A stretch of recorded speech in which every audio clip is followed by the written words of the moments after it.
Welcome to the MUFG Global Markets FX Week Ahead podcast with Derek Halpenny, Head of Research, Global Markets, EMEA and International Securities. It's Friday, 21st November 2025, and joining Derek to pose some questions on the financial market themes for the week ahead is Jack Greenslade, Deputy Head of UK, Ireland, Swiss and Middle East Corporate Sales. The following podcast is intended for professional investors and eligible counterparties only, and not for retail clients. Any content should not be regarded as an offer to conduct investment business or an investment recommendation, but for information purposes only. Hi, Derek. How are you? Hi, Jack. Yes, all good. All good. It's podcast, so it's Friday. It is. That's always good. Freezing Friday. Yeah. Wrapped up very warm today. Chilly. Indeed. Winter has begun. Yeah, indeed. It's taken a turn, hasn't it? What's also taking a turn, dollar yen. I guess the big mover of the week on speculation for the size of the fiscal stimulus package. So I thought maybe we could talk about that. Perhaps you could run through some of the details of the stimulus package. You know, the size of the JGB issuance needed, etc. Yes. I think we've had the drip feed of information, I think, in the Japanese media. So as the week kind of unfolded, the markets were positioning for the potential for it to be bigger than expected. Originally, it was supposed to be similar to last year, 13.9, 14 trillion. Then we heard reports of 17. Then we even heard reports of 25 trillion. And it's kind of bigger. General account expenditure, 17.7. Overall, 21.3 when you include tax cuts. So it's definitely larger than what was originally expected. But I think by the time we got confirmation of that today, the JGB yields had been moving higher. The 30-year traded over 340 for the first time ever yesterday. So in that context, as I said, as the week was unfolding, the markets were positioning for something that came or something that would be potentially bigger. So that has allowed for the markets to retrace a little bit today. So JGB yields have backed off a bit, and the yen is currently a little bit stronger. It's up about, dollar yen's down about 0.5%. Other factors, of course, tech equity sell-off, JGBs following treasuries, so that treasury yields down a bit yesterday. So international factors as well, but I think a bit of a kind of a sell the rumor by the fact in terms of the yen and JGBs once we had the package released. It's, what I would say is that the government have come out with an estimate of a 1.4% lift to GDP annually over a 3-year period, amounting to about 24 trillion yen. I think I'd be highly skeptical of that estimate. We always get these kind of estimates when we get these supplementary budget packages, and it never delivers, because basically Japanese households are more inclined to save more than what the assumptions are when the government make these estimates, which is totally understandable, because if you're a Japanese household, the fiscal position, the debt levels, you're more concerned about the future. A lot of these tax measures are temporary, and therefore more is saved than anticipated. The inflation impact is probably more credible, a reduction of about 0.7 percentage point on inflation. But again, that's just going to be temporary with the subsidy on utility bills in the February-April period next year. So from a monetary policy perspective, I don't think that really has much implication. In terms of JGB issuance, again, it's a little bit murky at the moment, because we don't have a full picture in terms of the potential tax revenue surpluses, because that will go into the pot in terms of financing this package. But if you take the increase in the general government expenditure, 17.7 trillion compared to the 13.9 trillion last year, that's about a 25, 26, 27% increase. The JGB issuance requirement last year was 6.7 trillion in addition. So given this is a little bit bigger, I think the markets now are anticipating JGB issuance that could be a bit bigger than last year as well. All the government have done is they've committed to ensuring that total JGB issuance for the year will be less than last year.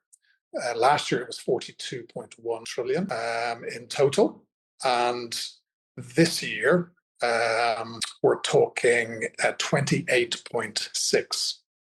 So in other words, they've got about 13.5 trillion to play with to keep the promise of issuing less than last year. They'll be less. It'll be less than that. As I said, if it's bigger than 6.7 trillion, which is what we had last year, maybe the market's positioned for something like 8.5 trillion of additional issuance. We've had a jump in yields. The 30-year in the month of November is up 35 basis points to the high that we got to yesterday. We've retraced a bit of that today. So I think the market is a lot better positioned. But I'm concerned. I think the risks are building that you could get some further volatility and some further spikes in JGB yields going forward from here. The idea of fiscal expansion to reduce inflation is nonsense, really. And I don't think the markets are going to buy it. And with the BOJ, the way they're behaving, with the perceptions of Takaichi being a reflationist, the risks are there that we could get some further abrupt moves to the upside, which creates volatility in rates, creates volatility in FX. And that, of course, then could bring in the potential for intervention, because we're certainly getting into the zone where that could happen. Yeah, for sure. You talk about intervention there. I mean, how do you judge the risks? We've had a lot of verbal intervention, let's say, over the last few days, but where do you see that? Yeah, well, Finance Minister Katayama upped the ante today in terms of the tone of the rhetoric. She also made reference to the agreement that was reconfirmed between the US and Japan in September. And I think within that, there was a support for market-driven rates, but there was a caveat in terms of intervention if required. And of course, the comments that we've had this week and again today was that the move was very one-sided, and there was extreme concern expressed. So, I think we're heading towards 160. My view has been that they would probably come in before the 160 level. I think you have to also consider Trump in all of this. And I don't think Trump will be particularly happy with the fact that dollar yen has jumped considerably since the trade deal that was implemented with Japan has gone live. So I think in that sense, there will be an incentive for the MOF to intervene. So I don't think we're too far away from it. What do you think are the kind of signs that our clients should look out for, that something might be imminent, without giving away, I guess, firm details, but what are the kind of things you look out for? Well, really, the MOF are very quick if there's compelling evidence in terms of big moves, volatility. That's been a favorite kind of justification in the past. It also kind of allows them to intervene and not for it to be deemed or perceived as being just about a level. So if we did get a pickup in volatility, I think definitely they would probably use that to come in. But other than that, it's really the comments, Jack. And as I mentioned, the tone of those comments have definitely increased today. So another day or two of a grind higher in dollar yen, and those comments being repeated, they will either lose credibility and be ignored, or they'll follow through to give them credibility and intervene. And I think they'll, as I said, they'll become compelled if they keep speaking and dollar yen keeps going. So yeah, I would say if we're 158, 159 next week. Now, we might not, of course, because we've retraced a little bit lower today, but if we do get back up there, I would imagine the rhetoric would toughen, and that would be the catalyst for intervention. Yeah, of course, they'll be, stepping into... They can't change the fundamentals, let's say. So I guess it's more down to the Bank of Japan and how quickly they look to hike rates as well. Yeah, like the Bank of Japan is a real problem in all of this. And, if you consider they raised rates in January, and they've been talking about these risks that have made them cautious about acting again.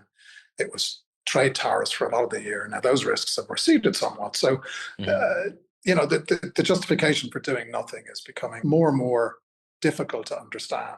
And I think, yes, you're right. If they're going to come in and intervene, if they are putting pressure on the BOJ to not raise rates, I would imagine a decision to intervene would also coincide with maybe a nudge that, it's justifiable that maybe a rate hike is delivered. Now, there's only 4 basis points priced for the December meeting. So I think December is still a big ask, but FX is really important in that. If we did see a big move to the upside, I think that the tone of rhetoric from the BOJ could change suddenly, and that could trigger a kind of a rethink in terms of December. I think December is still unlikely, but by January, I think definitely we should expect a 25 basis point hike, and that's priced at about, I think, 16, 17 basis points at the moment. Okay. And I just thought we'd shift over to the other big event that's coming up next week, UK budget. And obviously, we covered off some of this in our recent webinar, but what can we expect on Wednesday? Well, we've had some big moves in Gilts. So Gilts had a massive outperformance in the month of October, high to low. The Gilts, long end Gilts, was down about 40 basis points. It was a big move to the downside. And then about half of that was retraced in just a couple of days last week when we had that news about the income tax hike not being included. So I guess based on the drip feed of information from the government, and we may get a bit more of that before Wednesday next week, in particular maybe over the weekend, it looks like they won't include income tax hikes. Now, it seems like the OBR has come back with maybe better information on the projections going forward than the government were originally thinking. So the snapshot in which they measure the projections going forward in terms of market rates was taken a little bit later than usual. That captured much of that big drop in gilt yields that I just spoke about, which of course is beneficial in terms of debt financing assumptions, costs for the government going forward. So ultimately, what will be most important on Wednesday, in my view, is a combination of the headroom plus the measures obviously being credible and not so big in terms of tax hikes that investors start to question the growth projections that go with that. So headroom has been 10 billion in the last couple of budget announcements, which clearly hasn't been enough. The markets won't accept anything less than 15. Ideally, it should be 20. What you would hope, given Rachel Reeves' experiences in the previous budget announcements, is that they will make sure that there isn't a negative gilt market reaction, because that would be, I think, the worst case scenario, especially given Keir Starmer's position. And that's another story that could come to the fore. It's, will Keir Starmer survive? There's expectations that there could be a leadership challenge next year. But if there was a disastrous budget next week that saw a gilt market sell-off, that challenge could come a lot quicker than expected. Yeah, I'm sure she'll be thinking about the reaction from Kwasi Kwarteng's budget and not so long ago. Of course, Liz Truss and that whole move, that lingers in the market still to this day. I think that's definitely been one of the factors that has, resulted in gilt market underperformance. For sure. But I think, the other important thing to say, Jack, and this is a bit of good news, is that this really is the first budget where I think, since the global inflation shock, since the Liz Truss budget, where you have at least more compelling evidence that inflation and wages are coming down. We're in the best position since the global inflation shock. And that was part of the reason why gilt yields dropped so much in October. So at least the backdrop fundamentally for the gilt market is a bit more favorable. And that improves the risks that you don't get a nasty reaction on Wednesday. Yeah, I'm sure obviously, the budget coming up played into the Bank of England's last policy meeting, but what are the sort of policy meeting implications for December post the autumn budget? We're about 22 basis points priced now, so we're pretty much fully priced for a cut. And that's been down to the inflation data and the last 2 inflation prints and the wage data being positive in terms of weaker wage growth. We've still got so there's still a couple of more risk events, but the implications from the budgetary perspective, a tougher budget in terms of more tax increases, I don't think that's going to change the dial very much because we're pretty much fully priced for the December meeting. I think where you get a move is that it's not as fiscally tight as expected, and then the markets start to doubt the pricing for a December cut. But again, given the fact that you still have another inflation report, you still have another jobs report, and the last two inflation reports have been better than expected. It would take a lot, I think, for the markets to shift the short-term expectations in terms of a move, a cut from the BOE. From a BOE perspective, the budget is probably the less important determinant of a cut. It's really inflation and the fact that inflation is coming down a bit quicker than expected. Okay, and last but not least, do you have any trade ideas? Well, to be honest, we've been wrong on dollar yen. We've had that in place, a short dollar yen position in place for a while. So we've our stop loss level has been hit, so we're out of that. So we'll just wait. I still think the next big move is down, but there's risks both ways, and intervention obviously plays into that as well. And then we still have a long euro sterling position, and has continued to underperform. Euro sterling has continued to drift higher. So we still have that, and we'll run that through the budget, I think, and into the MPC meeting in December. So still have a view that the pound can underperform going into year end. Perfect. Well, thank you so much for speaking with me, Derek. Okay, thanks, Jack. Have a good weekend. You too. Thank you for listening to this MUFG Global Markets podcast. Rate, review, and subscribe. Contact your MUFG sales rep for more information. Come back next week for more insights from the Global Markets Research team.